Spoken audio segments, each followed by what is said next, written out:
মন দিয়ে শোনেন, ফজরের 2 রাকাত সুন্নত যদি পারেন ঘরে পড়বেন, 20 মিনিট বাকি আছে, ঘরে পড়বেন। যখন ঘরে পড়বেন, প্রথম রাকাতে কুল ইয়া আইয়ুহাল কাফিরুন পড়বেন, দ্বিতীয় রাকাতে কুল হু আল্লাহ পড়বেন। বলেন আপনারা, উলামারা ছাড়া অন্যরা বলেন, ফজরের সুন্নতের প্রথম রাকাতে কোন সূরা? আইয়ুহাল কাফিরুন, দ্বিতীয় রাকাতে কুল হু আল্লাহু আহাদ, এটা বললেন। আর যদি পারেন মাঝে মাঝে, যদি পারেন, আলেমদের তো মুখস্থ আছে, আপনারা যারা সাধারণ আছেন যদি পারেন মাঝে মাঝে প্রথম রাকাতে সূরা বাকারার 136 নাম্বার ছোট্ট একটা আয়াত মুখস্থ করে নেবেন। দ্বিতীয় রাকাতে সূরা আলী ইমরানের 64 নাম্বার আয়াত, মুসলিম শরীফের বর্ণনা আছে। প্রথম রাকাতে সূরা বাকারার 136, দ্বিতীয় রাকাতে সূরা আলী ইমরানের 64 নাম্বার আয়াত ফজরের সুন্নতের প্রথম এবং দ্বিতীয় রাকাতে পড়বেন। আর বেশিরভাগ সময় প্রথম রাকাতে কুল ইয়া আইয়ুহাল কাফিরুন, দ্বিতীয় রাকাতে কুল হু আল্লাহ। নবীজি মসজিদে আসছে, আসার পর দেখে এক ব্যক্তি সুন্নত পড়তেছে, তো ওই ব্যক্তির কেরাতের আওয়াজ হালকা নবীজির কানে আসছে। নবীজি শুনতে পাইল ওই ব্যক্তি প্রথম রাকাতে পড়তেছে কুল ইয়া আইয়ুহাল কাফিরুন। আল্লাহ নবী বললেন হাদা আব্দুন আরাফা রাব্বা। আল্লাহ নবী যখন শুনলেন এই ব্যক্তি ফজরের সুন্নতের প্রথম রাকাতে কুল ইয়া আইয়ুহাল কাফিরুন পড়লেন, নবীজি বললেন এই ব্যক্তি এমন এক বান্দা যেই ব্যক্তি তার রবকে চিনতে পেরেছে, যেই ব্যক্তি তার রবকে চিনেছে। তো নবীজি দাঁড়ায় রয়েছে। এবার ওই লোকটা দ্বিতীয় রাকাতে বললেন কুল হু আল্লাহু আহাদ। আল্লাহ নবী বললেন হাদা আব্দুল আমানা বিরব্বি, এই ব্যক্তি তার রবের উপর পরিপূর্ণ ঈমান আনছে। তাহলে প্রথম রাকাতে কুল ইয়া আইয়ুহাল কাফিরুন, দ্বিতীয় রাকাতে কুল হু আল্লাহু আহাদ। এবার ফজরের সুন্নত পড়লেন, পড়ার পর আপনি বাসায় বসে আছেন, তাকায় দেখেন ঘড়ির মধ্যে এখনো 15 মিনিট বাকি। তখন আপনি কি করবেন? আরবিটা প্রথম বলি, ওলামায়ে কেরাম তো আরবি মনে রাখতে পারবে, আপনারা পরে বাংলাটা বলতেছি। নবীজি বলতেন, ফাতুল বারীতে আসছে, আল্লাহুম্মা রাব্বা জিবরাইলা ওয়া রাব্বা মিকাইলা ওয়া রাব্বা মুহাম্মাদিন সাল্লাল্লাহু আলাইহি ওয়াসাল্লাম আউযু বিকা মিনান নারি সালাসা মাররাত। নবীজি আল্লাহর দরবারে দোয়া করতেন, হে জিবরাইলের রব, হে মিকাইলের রব, হে মুহাম্মদ সাল্লাল্লাহু আলাইহি ওয়াসাল্লামের রব, আমি আপনার কাছে জাহান্নাম থেকে পানাহ চাই। নবী এই দোয়াটা 3 বার করতেন। ফজরের সুন্নত পড়লেন, পড়ার পর সময় আছে, নবীজি দোয়া করতেন। এবার আমার সাথে বলেন, হে জিবরাইলের রব, হে মিকাইলের রব, হে মুহাম্মদ সাল্লাল্লাহু আলাইহি সাল্লামের রব, আমি আপনার কাছে জাহান্নাম থেকে পানাহ চাই। কয়বার এটা? 3 বার। যদি বাসায় পড়েন তো বাসায়, মসজিদে বললে মসজিদেও এই দোয়াটা করবেন। পরে যদি দেখেন এখনো নামাজের অনেক সময় বাকি, নামাজ পড়লেন, সুন্নত পড়লেন, সুন্নতের কেরাত পড়লেন, সুন্নতের পরে দোয়া করলেন। দোয়া করার পর বিবির দিকে তাকাইবেন। কার দিকে? বলে না সবাই, কার দিকে? হ্যাঁ, বিবির দিকে।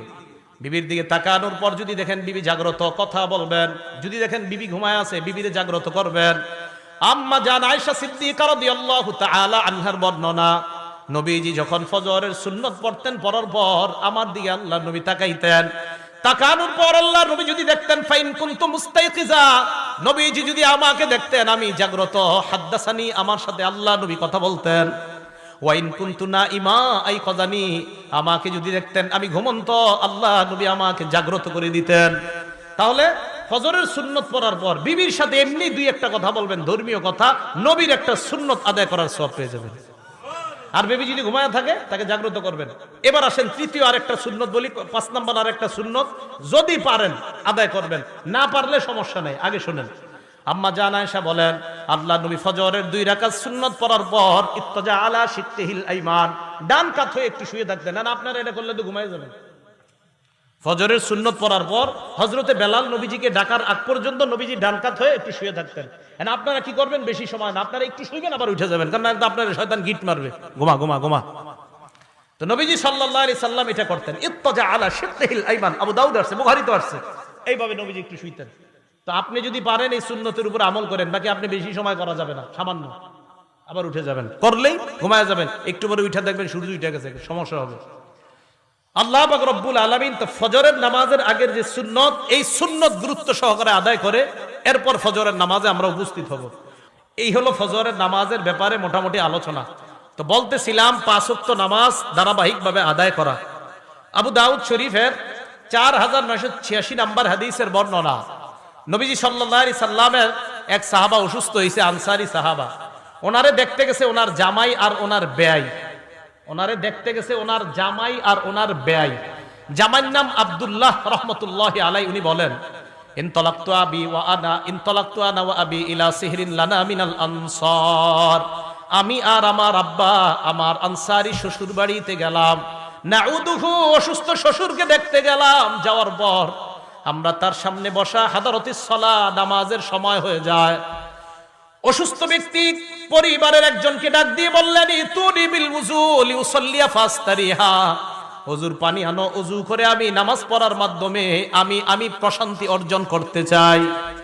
আমরা তাকে বললাম, আপনি অসুস্থ, এই মুহূর্তে নামাজ না পড়লে হবে, একটু পরে পড়েন।